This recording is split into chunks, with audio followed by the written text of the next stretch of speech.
Stuff on the air. You, Whoa. We're live. Oops. Hello, everyone. Matt, I didn't do that. I did not do that either. My bad. I'm just excited. So I'll do it next welcome time. back to the Splitting Hairs podcast presented by Jackrabbit Illustrated. Chad, Dallas, and Matt are with you tonight. In preseason form, apparently. We need an improvement week, Matt. Yeah, it's improvement week. So Is it an improvement anyways, Fortnite? Someone It is. pointed out? Oh God, that made me so happy. Somebody on Twitter pointed out that this is actually an improvement Fortnite, and Yes. just the nerd in me got so happy. yes, wonderful. Oh Very gosh, accurate. I love people. So All loving right. stats like that. Go ahead, Matt, with the read. I'm sorry. No, you go ahead, Chad.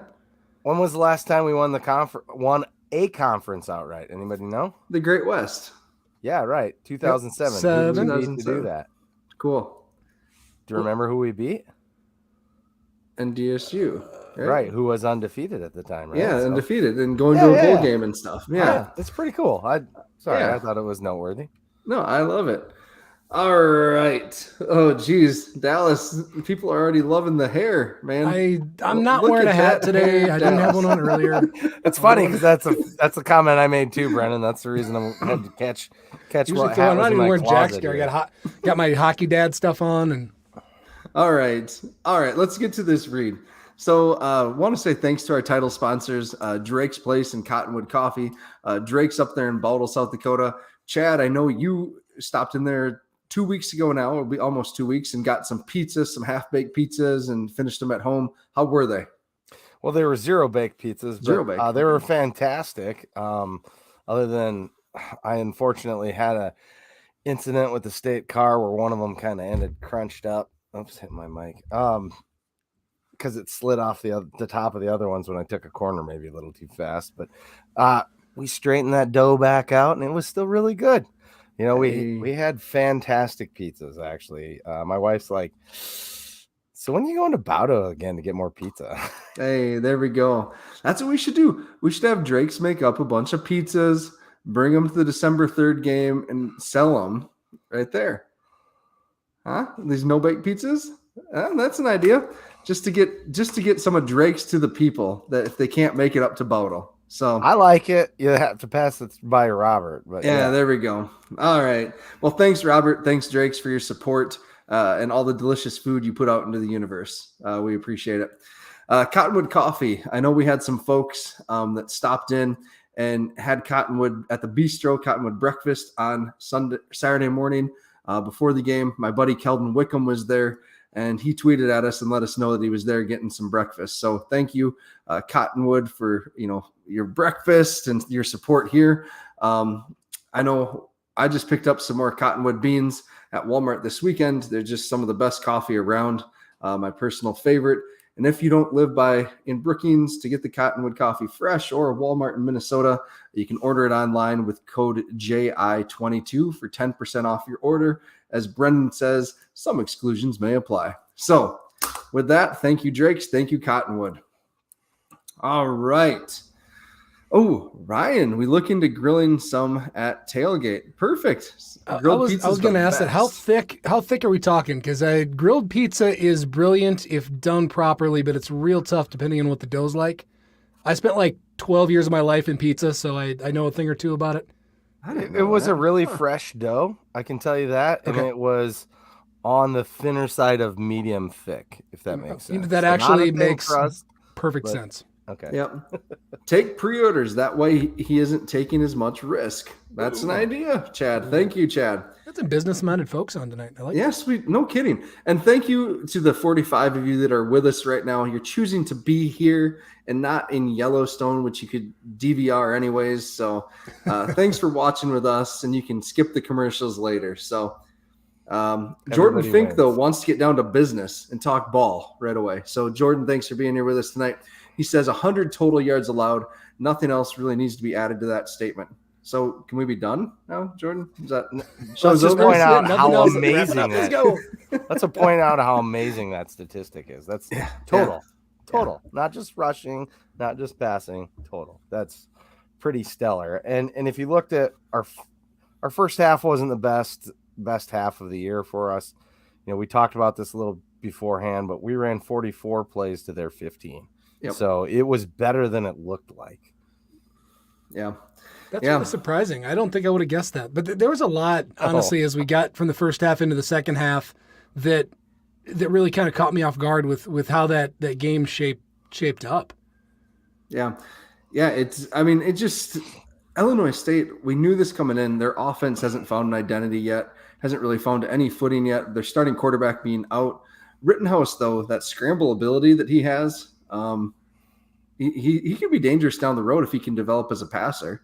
We'll see. It feels like Illinois State, though, is always young at quarterback, doesn't it? Like they converted last year's starter Jackson Waring to a tight end. Did you guys know that? No, I didn't. No. Yeah, so Jackson Waring started for him last year, and he was the emergency quarterback now on Saturday, but he's been practicing at tight end for all of this year. Wild. Like they're always young at quarterback. So, well, I mean, you brought up the defense though. That was a very good defense. Stig brought it up. If anybody hasn't watched Stig's post game presser, check it out. They're always pretty good. What is Number this? 5? Number 5. That's all. Zeke Vanderbilt. Oh yes, no, you're right. I was that is number 5. I was Matt before you brought him up in Rants and Raves, which also if you've not read Rants and Raves, go to jackrabbitillustrated.com. Go and read that. Some great work. I don't think we do a good enough job plugging some of that stuff, but great breakdown. I was all prepared to come in, guns blazing, just to rave about Zeke Vandenbroek after that game. What a great football player. And I know this is not an ISU Red podcast, but man, he was so fun to watch. Mm-hmm. I mean, that guy's going to do some stuff on Sundays. God, he was good. You'd think, right? Yeah. Like he's big, he's fast. Well, and he plays, and now we need to spend time breaking this down, but he plays a position that lends well to getting yourself onto a roster. I mean, that dude could be like an all-pro caliber special teams player for a lot of years, right? He's the size, the speed, the position he plays, all that stuff. But anyway, like he was better than I thought. I watched a little tape on them prior. Man, was he good. Mm-hmm. Mm-hmm. Yeah, I thought one thing. Josh Hoffman's talking about Brock Spack here in the comments. Sorry. But it really his Spack and Stig's relationship also. I didn't realize they were as close as they are until this week, hearing Stig talk about him. Yeah, it really and then made it sound the like game, like in Spack's interview, Dallas, you posted Stig's interview, and my YouTube rolled into Spack's automatically and stuff this morning when I was watching, and he was just so complimentary of SDSU, of our team, of Stig. Like you can tell there is a genuine caring relationship there between the two. So that was kind of cool. I just wanted to say that. I don't know. Speck gets a lot of heat from a lot of folks because of the spring season and Illinois State kind of quitting, or not kind of, they just stopped their season because they're out of bodies. They did quit. But it just, I don't know. I think he's a good dude. I like Spack. So yeah, I wanted to say that. Shout out to Brennan. This is like his birthday today, right? Is it his actual birthday today? Oh, is it I think so. Or is it Brendan, Dallas's birthday or Ariel? today? Yeah, then we got to celebrate mine if it is. Yeah. I saw Ariel too. We'll Will you shoot guys you with please- silly string. Did you see the pictures? No, I didn't. Maybe at playoffs. Yeah. Hey, I want to talk quick about just the offensive adjustments that were made. So all Yes. season long, we've talked about Zach.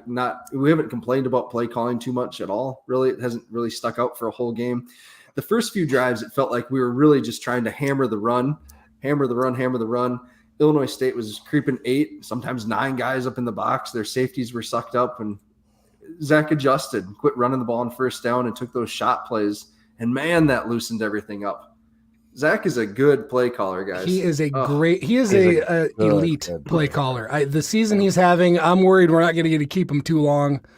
Based on, he's one of the best in the country.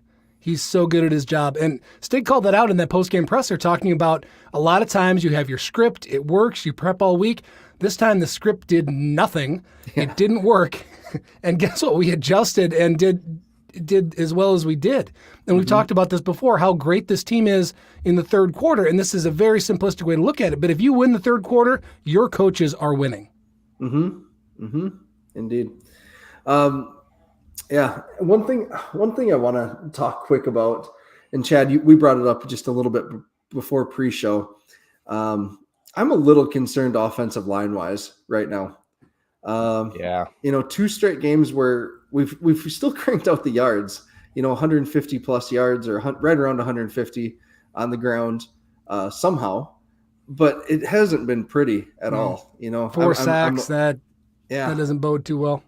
Yeah, I'm concerned about center and right tackle at this point is where my concerns are at. And I'm a little nervous if we get into a game where there's just a nasty nose guard with Gus and a speed edge like we saw yesterday with Vanderbaugh on O'Brien. So if somebody identifies what they perceive to be a weakness in the line and work at it, they may not even be the weakest players on the line, or they may not be weak, or whatever you want to call it. Like, they may not be the problem, but if that's where everybody's picking to go, then you just got to be prepared for that. I don't know how else to say it. I'm trying to support those guys because it isn't. Yeah. If people are coming at them, that's just where everyone is deciding to go at, and sometimes it's going to crack. So I've got my concerns too, guys. Yeah, it jumps off tape if you look at that first half a bit. I didn't get a chance to look at the second half. It seemed they shorted up, but yeah, the offensive line as a whole struggled the first quarter for sure. Mm-hmm. It wasn't just the 2 positions that you alluded to. It was even our quote unquote stars on the offensive line struggled a bit, and I'll just leave it at that. Yeah, and we know those big boys of Illinois State, that Noah Hickox, the transfer from Minnesota, Jason Luan, the end. Those are good players. They are big bodies as well. And they attacked from every level. They sent backers, they sent safeties, blitzing all over the place. And that's why we got into that shot play passing game. So it's give and take. Number 91, I can't remember his name on the line. He was really good too. So I mean, that was a great defense. And keep in mind, I'm going to pull up Ron Lonnie's comment. You're going to have a target on your back when you're number 1. You get everybody's best game. True. 1, that was a great defense. 2, let's keep in mind, we're I don't even call it being critical. We're trying to point to areas of concern on a team that is undefeated in our division that we want to win a national championship. So just want to make sure that we're super clear on that. We're being hypercritical, right? Yeah. And we have nothing to talk about if we just came on and said everything was perfect and we'd be done. So that's not fun. Got to find some sort of controversy here. Yeah. But no, I agreed. Hey, can I call back to actually pregame for a second? Yeah. We missed our normal start of the pod banter here. I call my dad Charlie Clarksine on Friday night, and we talk for 15 minutes, just normal chatter, on Saturday morning, whenever it was, for a little bit, and he goes, "Oh yeah, I had a phone call with that Tyler that they've got on the radio the other day. So it's my first radio interview ever. So I'll be on." So in the tailgate show pregame, there was it was probably 15-minute interview with my dad. Oh, that was cool. Pretty cool. That was fun. And we were in the car driving to a youth hockey game too. So the kids got to hear it. The younger 2 got to hear it. Aspen didn't, but that was awesome. Cool. I was really proud of that. He's still the interception leader, right? Yeah, still. Oh, I'm going to brag about that forever. He's still career and single season interception record. This was in the early 70s. They probably passed the ball a quarter as much as they do now. They play way less games then. It's pretty cool. Yeah, that's awesome. I believe that's available online to listen to after the fact too. So. Oh, really? Yeah, it's like a podcast form. Oh, I'm going to find that and tweet it. Cool. Yeah, maybe it'll be one of the featured, the JSP, weekly podcasts or daily podcasts. Yeah. It comes out. They do such a good job with that stuff now. That's awesome. They have it. Yeah, right. And I had mentioned that too, right? We put out 6 hours of podcast last week. Jackrabbit Sports Properties put out 7 hours, the whole game replay being a big chunk of it. But the hair raisers, nobody's listening anyways, didn't get published this week for some reason, which is unfortunate because that's a good listen. Yeah, look at fun. There are so many good podcasts right now to listen to about Jackrabbits that you can just laugh. You can learn a little bit. You can, grow your fandom. We got our basketball podcast ramping up too. Those guys put out a pod too. So, yep. I'm trying to come up with a good game week pace to kind of get myself into it, because I don't necessarily listen to everything as it comes out. Honestly, even when I was missing this pod when I was at work, missing the B team, I didn't watch live necessarily or listen right afterwards. I tried to like space it out towards the end leading up to games. Mm-hmm. So, but yeah, there's a lot of stuff. Yeah. Yep. Oh man, the B team. Uh-oh. So gotta watch out Brandon, for that B team mafia. when is your super whack off or whatever the show is called for next week? Jack off, whack off. Jack off, whack off. I am. Don't quote me. Don't. Oh, put this that is on getting me. cut up into a clip and getting put on repeat. You know this. Yeah. Oh gosh. Welcome, Brandon. I gave you a cold shoulder last week when you dropped in. So never too much Jack Out podcast. All right. Are we done talking about this game? Should we do game balls and just talk about playoffs? We can.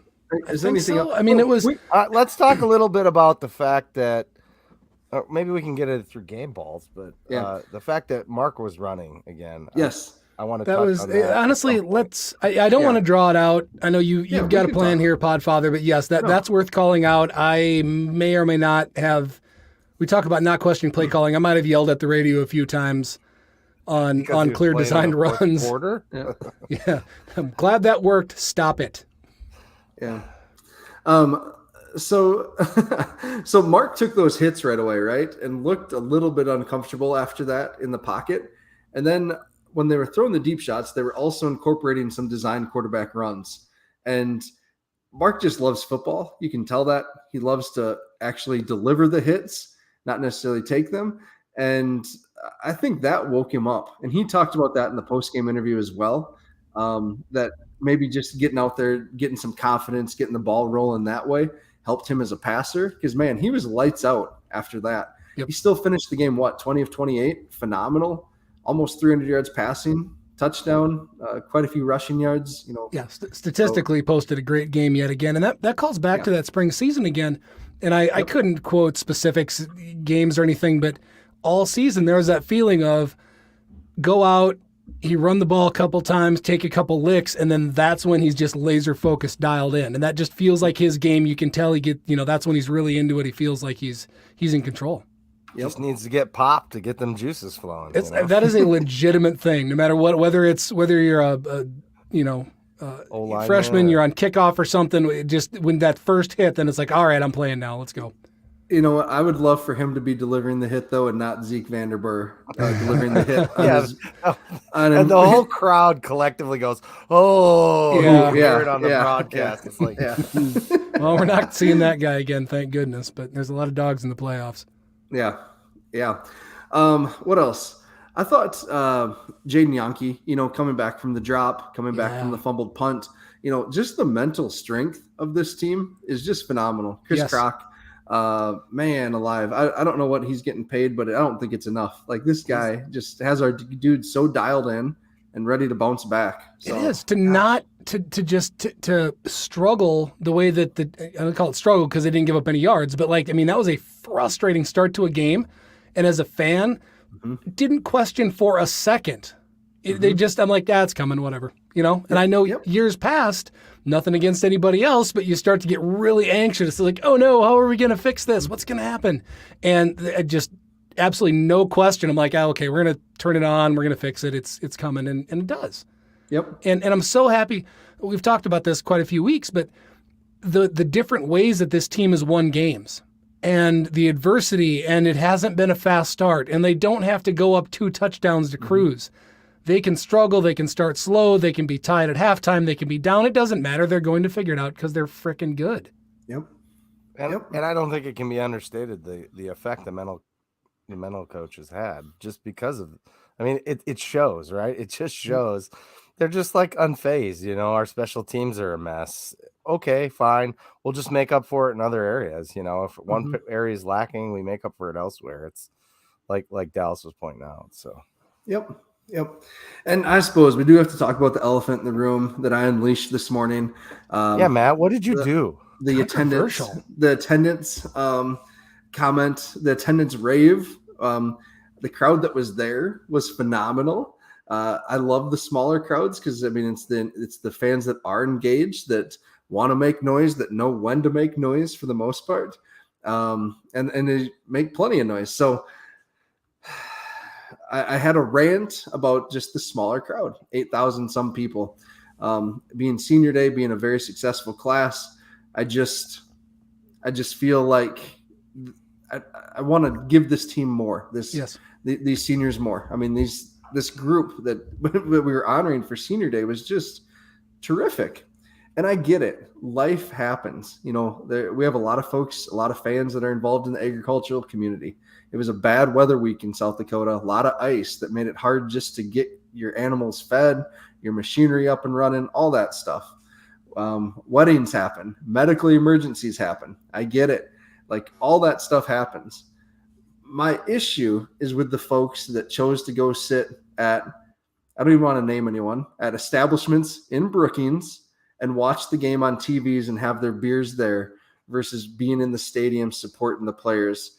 Because I've heard now from multiple folks that went to multiple restaurants looking for a table that they were full. One of our friends, Scott Wagner, that runs a popular account on Twitter, he said he knows for a fact there were people that went to pregame at Cubbies with the intentions of going to the game. They already had their tickets secured, and they just chose not to leave Cubbies. They stayed there and watched the game. Like, that's what bothers me. Like, those folks, come on out to the stadium, come honor these seniors. Again, and my comment in Rants and Raves was supposed to be kind of funny. You know, we're supposed to be these tough folks from the Great Plains that don't mind winter. I responded back on Twitter that we're descendants of Vikings and we're wasting our genetic potential by not being tougher and being on the outdoors. But it comes from a place of caring about the team. So that's all. Brandon Owens wants to know how cold it was yesterday. I think it was 25 at kickoff, right? Yeah. 25 at kickoff. With some wind. So in South Dakota, that's not that cold, and the wind wasn't that harsh. So yeah, it really wasn't that terrible. If you dressed properly, you weren't even cold. Yeah. No, Matt, I got your back, and it was not. Yeah, that was a fair way to put that. And I'll back that up as, again, somebody that wasn't there, but I was at an outdoor sporting event anyway. I was just at a different one. Yep. I mean, family obligations happen. Like exactly. Matt said. That's So there are valid excuses, but if you didn't come because it was cold, you're a pussy. I was outside in the cold, full Jackrabbit garb at a cross country meet. So there we go. All right. Anything else from the game? I feel like we've hit the high points of the game. Yeah, I think so. Just, man, that was good to watch them come back and just take care of a team that we should have taken care of. No disrespect to them. Yep. We should have won that one handily, and we did, and that was awesome. You know, got to see a little more of Amar. You got to see Angel at the end. Mm-hmm. Oh, he was so close to breaking one, too, or breaking two of them. Yep. Man, I want to see him in the open field and just putting distance between him and a cornerback or safety trying to catch him. I can't wait to see that when that actually happens. I did bring some old fashions too yesterday's game. In fact, Jordan Finks. Yeah, go ahead, Jen. Jordan Finks says just have me make you a couple old fashions before the game, and you'll be sweating throughout the game. Well, maybe I make good ones. That's the word on the street. So, yep. All right, let's do some game balls here. Presented by Dakota Iron Equipment. So if you watched the Midco broadcast, I'm sure you saw that Dakota Iron is a sponsor for them as well. On the north end of the tailgating, the backyard, if you're going on the east side of the softball stadium, you see John's trailer there. Talked to him a little bit, and yeah, he said if there's folks out there that need equipment for snow removal this winter, get a hold of him now, and he'll start looking for whatever it is that you need for your specific project. So thanks, John, with Dakota Iron Equipment. In Sioux Falls, look them up and they'll help you find what you need. So thanks again. All right. So last week, let's go through this here. So our predictions were Tucker Kraft. That was you, Chad. I had Isaiah Davis. In Dallas, you had Mason McCormick, which could be. I mean, Tucker Kraft had a really cool jet sweep. Yep. Just saying. Yep. Nobody does that. Nobody does that with their tight ends, but we do. No, and about two. So I watched a third of the game, listened to 2/3 of it, and Tyler kept calling him the A10 Warthog over and over and over. So yeah, That's a great. so I think his call was with the Warthog with the sweep or something like that. God, I hope that nickname sticks. That's awesome. Oh man, The big guns. In the blog, I went with Jaden. I thought his deep passes, his deep catches or whatever really opened up the offense. And once we started doing that, everything else really opened up. So we're going with O game balls then? Officially? Right now, yep. Okay. What do you got, Dallas? You see, same. I honestly, I'm no suspense here. I'm following Matt on everything. Well, Jaden had a solid game, very impactful. That was awesome. Just to be the contrarian, a guy can't catch the balls if the guy's not throwing it. And the guy throwing it, even though he had a couple rough patches, made at least one questionable decision. I'm sure that's fair to him. Maybe held on to that ball a little too long before he threw it and then got that pick. He'd love to have that one back, I'm sure. I'm going to go with Mark because, his runs really kind of open things up, I think. So. Oh, it did for sure. Didn't kind of. It absolutely did. Yeah. So. Okay. All right. Defensively, Chad picked Jason Freeman. I had Cade Trevere. In Dallas, you had Stallbird. Yep. I think all three of those are good picks. Those were good picks. They all had good games. They all had impactful plays. Yeah. So they did, but that's not who I'm going to pick for my game ball. All right. Who are you going with? I'm going with Savion, man. It brings me great joy to see that guy balling out like he is. You have no idea that guy's not a game one starter. Nope. So kudos to that guy. He's been one of my favorite men on the field when he's out there, and when he's not out there, I guess. But just great to see him to get a chance to shine and take full advantage of that. Yep, spot on. He was my 1B. He was my pick coming out of just listening and watching what I did. Then I looked at the stat line and it's pretty tough not to go with Freeman. But yeah, Savion had he had some solid plays, but he impacted a lot of plays. He was around forcing the ball, dude was flying around and just made the most of what he had. Stig called him out specifically in the press conference as someone that waited 5 frickin' years to have his number called. And you would never guess that is not a week in, week out starter out there. Good job, young man. Agreed. Yeah, and that's cool because he was, a fairly hyped prospect. He came in as a safety and didn't stop growing. And, Jimmy took him and stuff. We joked about all season. But, man, I'm just happy for that kid. I did go with Jason Freeman. He filled up the stat line. Just what an addition. What an addition to this team. We've talked about him a ton. Thanks for bringing that guy on, Daishan, right? Yeah, right? Good job, Daishan. Yeah, game ball for you. You're bringing extra things to our team that are intangibles. Yeah, I was going to say those are those intangibles we talk about. God, and again, another guy that multiple coaches have said, we didn't plan on him starting games. And nothing against his talent. He's super talented, but to jump in, and he's talked about in his interview that he did with Midco, how complicated the defense is compared to what he was used to and just getting up to speed with these guys that have been around it for years. And dang, what a good football player. Yeah. Yeah. And we all did pretty good on scores, guys. So Chad, you were 38-17. I was 27-10, Dallas 27-14. So not bad. Not bad. I'd say I was the closest, but whatever. Sure. I was a little gracious, but you don't want to say, these guys are only going to score 7, I don't know. I wouldn't have guessed. And that took. They shouldn't have given up. That should have been a shutout. Yeah. Coach talked about that on his post game too, and the guy who did it come up and apologized. He felt terrible because he, went inside when that was his guy to block. So. Yeah, that was pretty clear. He punched in, committed, and just couldn't get back out to it. Yep. All right. So I know this is something the B team usually does, but this is where we're gonna tread into looking around the valley at some of the other games right now, and look at games from this past week as well as look ahead and what it may mean for the Valley playoff picture. As we've said before, we're indifferent if the Valley gets 4 teams, 5 teams, 2 teams. It really doesn't matter. It's just kind of something fun to talk about. So that's what we're going to be talking about right now. So in other action, North Dakota took care of South Dakota up there in the Laris Center, 28-19. This is kind of funny. So on the USD fan forum this week, I was just reading. You went over there? I went over there. It's funny. It's humorous. It's humorous. Yeah. So that sounds like the worst way you could possibly spend your time. No. What are you doing? Just let me tell this story. Fine. So there's a thread in there about the playoffs, and I was reading someone saying, you know what? If USD wins these last 2 games, they're going to be 6-5, and with one of the toughest schedules and ending on a 2-game winning streak. How can you not take them into the playoffs? 3-game pretty easy because of math. Yeah.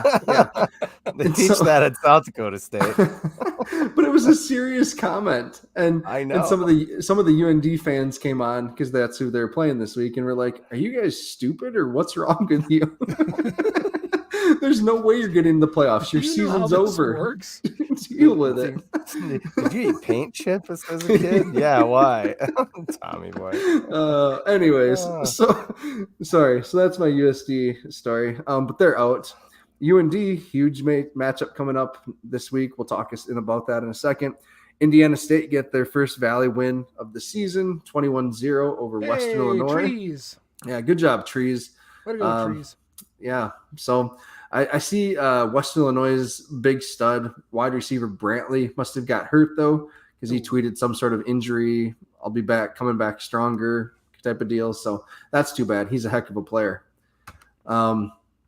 After that, Youngstown State really probably slammed the playoff door. Yeah, they're out now, I'd think. They did. And I thought when we started talking about potential playoff teams, they didn't come up. And I was going to make a big case for them making the playoffs, just sneaky out of nowhere, because, we don't play them. Nobody was talking about them.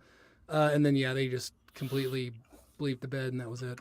Yeah, so they lose to Missouri State 25-22 down in Plaster. And just honestly, Jason Shelley finally looked good again. Well, kind of good.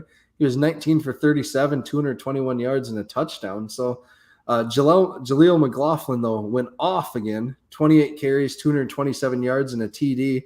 And is he now the career rushing leader in NCAA? Like there was something like that he was knocking on the door. What? Let me Google that real quick. So no kidding. He was just an insane player at Division III, Notre Dame, before he moved to Youngstown and just put up a bajillion yards in back-to-back seasons there. And then since he got to Youngstown, he's put up over 1,200 every season. So, yeah, he's there's some record that he's approaching, Jaleel McLaughlin. Yeah, I'm about here, right? Just give me a second. We'll tap dance here for a minute. So yeah. Beyond that, do we play them next year? I think we're off for 3 years, aren't we? Three whole years? Yeah, okay, I believe. 3 years. I'm looking for. I want to make a trip out there. That is that's a stadium in the conference I have not been to. I'd like to get out to Youngstown. Is that the only one that you haven't been to yet? No, there's a few, but they're next on my list. I want to hit them. So our friend Jordan Fink says on his 65-yard touchdown. I'm sorry. Go ahead.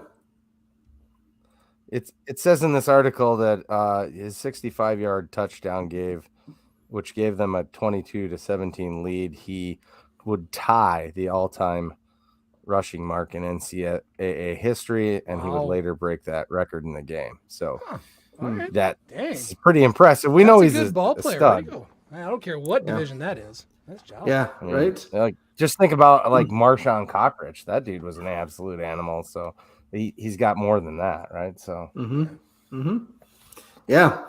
All right. So the final Valley game of this week was NDSU over Southern Illinois, 21-18, and NDSU came from behind and scored 14 points in the fourth quarter to win that one. And our buddy Matt Frazee was really sweating that game, really saying bad things about NDSU, and then they came back and they won. So interesting. That is definitely interesting. So some big injuries in that one. Right tackle Mason Miller for NDSU was out or injured in that game. I forget for sure. And then Hunter Lupke, who's been dealing with a cracked rib, ended with his arm in a sling. So hear that. Yeah, so Hunter Lupke suffered some sort of shoulder injury, it sounds like. They don't know what it is right now at this point, but he finished the game in street clothes with his arm in a sling. So that's not good. that is worth watching. In general, I wish the program the absolute worst, but you don't want anybody hurt. Yeah. That's full strength. Yep. And especially, that was a big week for him. He just got invited to the Senior Bowl. Yeah. So kind of a bummer for him. But I never said after we played them, I've always joked that anybody could run behind that offensive line that they've had, but that guy's a freight train.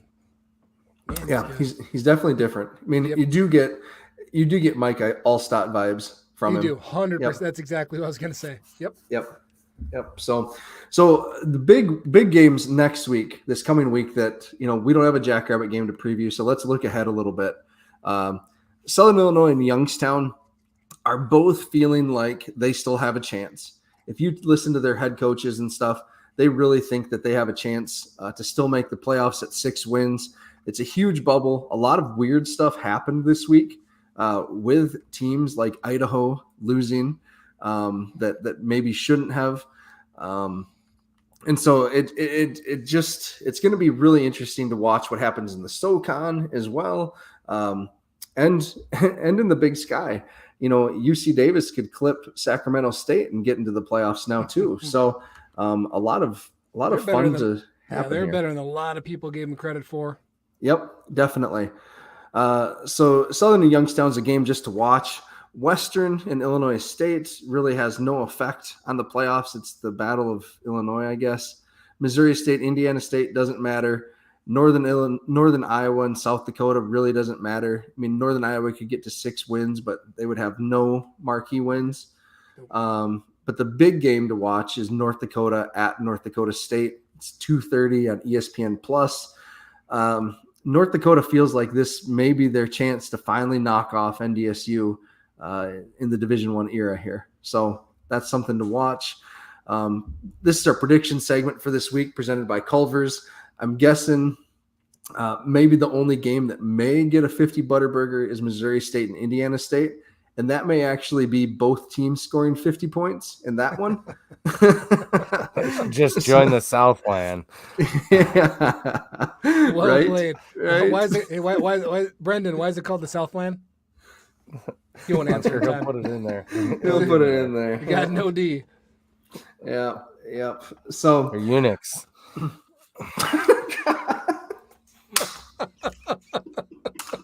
Sorry. What? Did I completely derail this podcast with one comment? You did. Those are the sort of comments you reserve for Wednesday nights. Oh my gosh. All right. There we go. There, Brendan. So let's talk about North Dakota State. We've seen both these teams. Both teams, it was a great game versus the Jacks. Both teams had 14-point leads against the Jacks. What are we thinking in that one with North Dakota and North Dakota State? What are we going to look for? What do we think? I'd take Giant Meteor by 100. I honestly, it depends. If Lupke's hurt, that changes the game completely. Immensely. Yeah, in my eyes. Yep. If both teams are equally healthy, I guess Furry Cows by probably a touchdown. Sure. Yeah. I haven't looked at them enough to know how much just kind of on average both those teams are putting up, but I mean, you'd think you'd have a 24 to, I don't know, 24-17 kind of game, something like that. Yeah. I can see that. I mean, NDSU is interesting right now because if they don't have Lupke, they benched Dom Ganella. I'm not sure if you saw this, but Ganella got a stupid personal foul taunting penalty against Western Illinois. He fumbled again. So he's in the doghouse for his fumbles and for his outbursts, it sounds like. So TK Marshall stepped in. The transfer back, he stepped in from SMU. Tamarick Williams, Kobe Jones, they've been getting more carries. So it's going to be interesting. UND, I mean, did we run all over them? How did we move the ball? I can't remember right now. That's what concerns me. Did we throw it? Is that where we passed it a bunch? I think we did. Yeah, we had a lot of we had a lot of tight end stuff going on there. Oh, yeah. The good thing for NDSU is they have a quality tight end and an Yep. okay quarterback. But I'd Yep. say Joe that, Stoffel's a good player. So yeah, I how- think How did we move the ball against which team? North Dakota or North Dakota? yeah, State? UND. North Dakota. Yeah. North Dakota. UND. Well, Just trying I to find think that. I think for UND's as a positive for UND, Schuster is so elusive, can really make plays on the run. Mm-hmm. That's going to be tough for NDSU to NDSU. defend. Yep. Yeah. Yeah, with their young secondary still. I mean, yeah, good point, Chad. I don't know. I'm probably I can't bet against the Bison in their building either. UND still hasn't beat them in the Division I era, let alone in the Fargo Dome. So I get the impression that the NDSU fans don't feel real comfortable with this No. game. I agree. No, but So- they've been comfortable all year. Looks like, I mean, That's did fair. they outgain us? Is that this year's game? They might have outgained us because They did we got outgain that us. onside kick that we returned with our tight end for almost a touchdown. So Oh yeah, that was the 21 yard. to 13. They Yep. outgained us. We had more points than plays in that game. That's right. Yeah. That was the more points than plays game. And we kind of let them back into it at the end of that game. We Yep. we had that. A little bit. That's another UC Davis game where everyone's going to argue. Well, they almost won at the end. Okay, sure, but they didn't. So what's your point? To a Yeah. team that's lost to a bunch of good teams and is probably could make a case for being a top 15 team in the country. Yeah. Yeah, this is going to be an interesting one. You know what? I'm going to take UND. I'm going to take UND in this one, like 27-24, something like that. So I think it's it's more going to be a points close one. than It's that. going to be fun no matter what, right? Yeah. Hmm? I think it's more points than that, but I like where your head's at. I'll say like 38-31. Okay. That's kind of high scoring for NDSU games, but Yeah. they have that potential too. I mean, There's Yeah. they score that many points, something weird's happening. There's a kick return or something for a touchdown. So Yeah. what talking like moving into like playoff thoughts a little bit. I mean, do you guys want the Bison to win so that they can potentially that they could wind up being a seed and we could see them in Brookings, 3 weeks into this, or what do you think? I don't know. That's been the discussion, right? Everyone is asking at tailgate if we're the 1 seed and NDSU's the 4, we'd meet in the semis, right? But Yeah, if where we're do you the wanna see 2 them? and they're the 4, then we'd be on opposite sides. So, would you rather play them in Brookings or would you rather play them down in Frisco? I'd rather don't play them know. in Brookings personally, Brookings. outdoors. I would, yeah. The story of beating them in Frisco would be super fun, but practically, yeah, I'd rather face them here. I think that's what gets our fans to turn out that late in the season, and that's something I want to talk about when you were kind of ranting about attendance and things. You look back to that game in Bozeman last year, and that damn place was full. Okay, how do we fill our place up to send a team to Frisco, right? And I think that's one way to do it is to bring that team in. Mm-hmm. So Seth, I think if NDSU loses though, they're going to slide quite a ways. They could slide all the way to being a non-seed, in all honesty, Correct. and having to bid Oh, yeah. They and should play a be first round seed. game. You should be a seed. When you look at and I'm assuming we're gonna do some playoff pods next Oh, week. we will. Yeah. Yep. Yeah, and we haven't on air production or on air staff meeting here on what we're gonna do here next week. But I mean, you look at just the weirdness of you've got somebody like Samford. What the hell? I mean, they're making a case for being a 4 seed for God's Yeah, sake, they are. and and Holy Cross and these teams that just came out of nowhere that we don't necessarily always pay attention to. Yep. This will be fun. Yep. I don't know that they've completely came out of nowhere. They've been good all year, but Oh, yeah. no, I'm not saying they're not good. I'm saying from a Missouri Valley homer. Okay. Like it isn't someone that we're typically talking about every week, right? Sure. Mm-hmm. Sure. Mm-hmm. Outside of getting their quarterback that ended up being awesome. Yeah. And on Cheers this, to that, so man. Seth came back with, I agree. If NDSU loses, they'll be not seeded, which means they'll be in our pod. Not necessarily.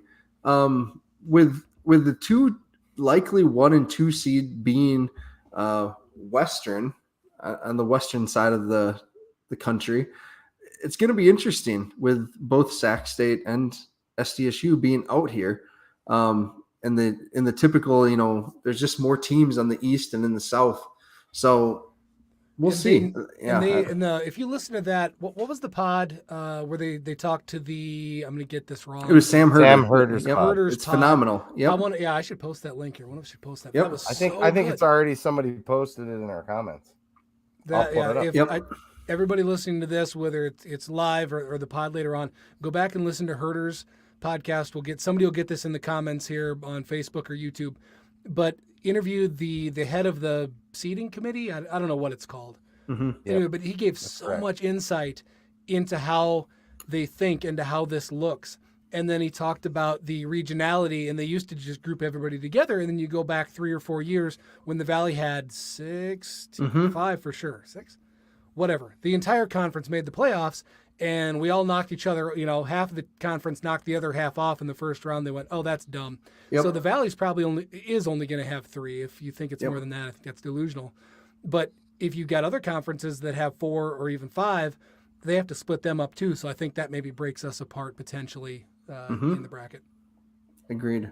Thank you, Dallas, for bringing up Sam's podcast. That was really good. Fun. Yeah, I enjoyed the heck out of that. Yeah, and the link is posted somewhere. Someone just put it in the comments, right? Yeah, I believe that's what Jordan Fink linked here. Yeah. So, yep. Google awesome. Sam Herder podcast. Find Find him on Twitter, whatever it is. Very good. Yep. Get educated. Yeah. So some other big games, right? Obviously, in the Big Sky, Montana State was the game. Oh my gosh, College Game Day. Whew. So that's phenomenal. Guys. That's awesome. Yeah, yep, well deserved. Bravo, well deserved. Good for you. Good for the FCS. We love seeing those. Yep. And that's another storied rivalry, much like us and the Bison for the Dakota Marker. Only I think it's obviously it's older. So. Yep. Looking at the games, the matchups as well in the Big Sky, we've already talked about Sac State and UC Davis. That's a huge game as well. Big rivals there. What's the name of that rivalry? I'm sure Ron can tell us. The Freeway or whatever it is. Yeah. They call it something special. Yeah. Yeah, because they're only 20 miles apart. Yeah. Yep. So we'll see if Ron posts what that's actually called. I think Davis has got a good shot at knocking them off. Yeah. The way they played last night against Idaho. Yeah. And Idaho's in a must-win game too against Idaho State, which they should take care of. But in-state rivalry games, weird stuff happens. State still have a team. They do. Former Jackrabbit Shane Daly plays for them, I believe. Causeway Classic, that's what it's called. Causeway Classic. Thanks, everyone. Yeah, Garrett, Rick, Seth, Yep. John. Yeah, man, people listening are the best. Oh yeah. Apparently, we don't know that. So, Brendan brings up FCS Fans Nation playoff selection show is right after this. They're probably starting it right now. So after you get done listening to us, keep DVR in Yellowstone and go watch that, the selection show. People watch that. It's going to be great. So, yeah. Anything else to add, guys? We just excited just to sit back and watch some football on Saturday. Yeah. I'd like to give Hunter Dustman the special teams game ball for me. Oh, yeah. So. Good call. Yep. Thanks, Hunter Dustman. Appreciate it. Good job. Oh, they're not until 8:30, Brendan says. So. Oh, not until 8:30. Oh, I thought they were at. That's why Brandon Owens is hanging out. Oh, he's still hanging out. All right. Thanks, Brandon. Thanks for watching, Brendan. Yeah. Hard. They're right next to each other. Yeah. Oh, man. Good question. Let's take this one. This is a good question. Something different. Zach Larson says, have you heard of any true freshmen that will step up and make an immediate impact next year that are redshirting this year? Any further along than the coaches thought at this point? With such a good senior class, we have some holes to fill. Yes, we do. You're absolutely right. I have heard great things about all 3 tight ends. So that's a position to watch, but all of them have when I talk to coaches, they get brought up. And so it's funny you brought that up because I was going to say you're the one that's plugged in, or you talk to the coaches way more than anybody else about X's and O's. And I was going to say that clearly is, we've got just, 3 fantastic ball players, all 3 likely moving on. And yeah, it's something we got to backfill. So yeah, that's great to hear. Yeah. I mean, David Alpers, a lot of us are familiar with just for his time at O'Gorman. And, he's a basketball standout there, defensive end. So he just has a ton of explosion there. But basketball, he played above the rim quite a bit. So just excited for that athleticism. Grayton Gannon was a former quarterback in Wisconsin, super smart, supposedly just picking up the offense really well, big body. He got offered at NDSU to play linebacker, I believe was where he was offered at there. And then had some D2 offers to play quarterbacks too. So just a tremendous athlete, it sounds like. And then Gormley out of Kansas, right? Probably mispronouncing his name. But he supposedly is just a freak athlete that they're really excited for and kind of a late bloomer in high school. So yeah, really excited about those three. I think at running back, DJ, Derek Johnson, DJ, is someone to watch as well, that they're excited about his potential. And defensively, got that whole room of linebackers that we've seen a few times this year. Jalen Lee at corner, I think is going to be special. You look at him and he's built different. In his tape from high school, he's just, he is a special player. So those are some players that I'm watching. That linebacker room too is going to be tough to break into with all the experience that they have coming back. You might have said it, and I don't remember, but who's the Fort Collins guy? Bryce Johnson. Okay. And then the safety was Dante Johnson that wasn't going to redshirt, that was right. playing quite a bit, but then he hurt his ankle and now he's redshirting. So that's luckily okay. that was just 4 Yeah, games. Seth Meyer had brought him up in the comments. So Yep. So, the linebackers, I know that, again, they're just all freak athletes. Well, so I just assume we're going to have a 4-year All-American linebacker. Right. Plug somebody in. Yeah, Zach Larson, any old lineman, Rudd. Maybe. I mean, Quentin Christensen has spent some time on the 2 deep this year too, because of injuries. So both of those guys, I'm sure, are benefiting from a year in the weight room. Both those two are farm ranch kids. So hard-nosed, hard-working guys. Excited for them for sure. I was gonna bring that one up. That'll be an off-season talker for sure. You lose, we assume we lose two All-Americans, and we get 3 guys, with injuries, probably 4 guys with a ton of experience back. But I am so tired of talking about lack of depth on the offensive line. Yeah, right. Like I don't want 5 great players. We need, 4 great and 4 very good players coming back on the offensive line, or 3 or whatever, right? That you can plug and play and move around. And that's just, I feel, and again, I'm not backing this up with stats, but I feel like the narrative has been that we've lacked depth for quite a few years now, even with the great starting talent. Yep. Right. Agreed. I mean, we were pretty good in the spring season, though, weren't we? We had the good rotation of the 605 Hogs at that point. But yeah, we need to really. I'm speaking from feelings here. Yeah. No, that's fine. Hey, we need to talk about emotion, not facts, as the podcast. Yep. I was just going to point out that would be a good area to target, much like we've done with the defensive line, to get that kind of rotation, so that we have guys that you can more or less plug and play and keep them fresh. Yep. Hey, Ron. Yes. So Quentin Christensen was the state heavyweight champ in South Dakota. He's a wrestler. So yeah. Ron brings up another point. CAA has some big games this weekend too. And Brandon Owens nails it on the head there. Yeah. The winner of William and Mary and Richmond gets a seed. Yes. So those two square off. William and Mary is 9-1, Richmond 8-2. Both are 6-1 within the CAA. So that's really for the conference title there. And I am not ashamed to admit that one, both those 2 teams out of left field for me. That completely caught me off guard. Yep. New Hampshire, is 7-3, 6-1 in the CAA, could probably use a win. Rhode Island is 6-4, playing Albany. They could use a win. And Delaware is 7-3, facing Villanova, who's had a bit of a down year after being ranked in the top 10 to start the year. But Delaware is 7-3 and definitely could use a win as well as they enter the playoffs here. So some big matchups there in the CAA as we go through this thing. And the SoCon, again, has some big matchups. Not going to get into that.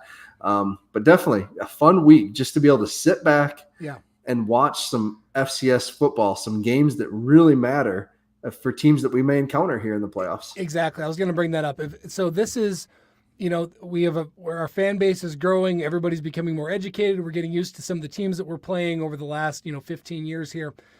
Take some time this week. Use your ESPN Plus subscription. Watch Or some someone damn else's. games. Yeah, exactly. Pay attention to look at the top 20. Watch some games. Learn some things. There's some great football.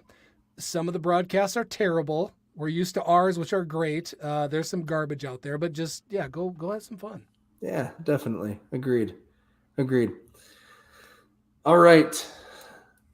Thank you for everyone that's tuned in to watch us talk about some things we don't normally talk about. Playoffs are Like, coming. share, subscribe. Yes. Yeah. Like, share, subscribe. Tell a friend. Those things are very, very important. They make a difference. Quick question, Matt. Another on-air staff meeting question. If we put any thought into on our fortnight of improvement here, what the schedule is going to be or what you're putting out? Do you have any ideas? Yeah. Well, next weekend we can talk about the bracket. I thought we could do a mega pod next weekend. Oh, yes. we haven't done one of should. those. Yeah. I'd like to grab, honestly, some of the FCF Fans Nation guys, maybe teams Sure. that made the playoffs and stuff, do something too. Yep. And, Kind of like and by the whack off, jack off. Yeah, but something that includes us. Yeah. They've got their thing. That'll be fun. I just want to be included too. Yeah. So I just needed to say that one more time. we'll figure it out. Obviously. Yeah. Let us know. Train. Yep. Train's coming through. Yep. There we go. That's time to call it go. a night. So thanks everyone for tuning in. Great to see so many of you at tailgating yesterday. Really appreciate the support. And with that, go big, go blue, Go Jacks. Jacks. Jacks.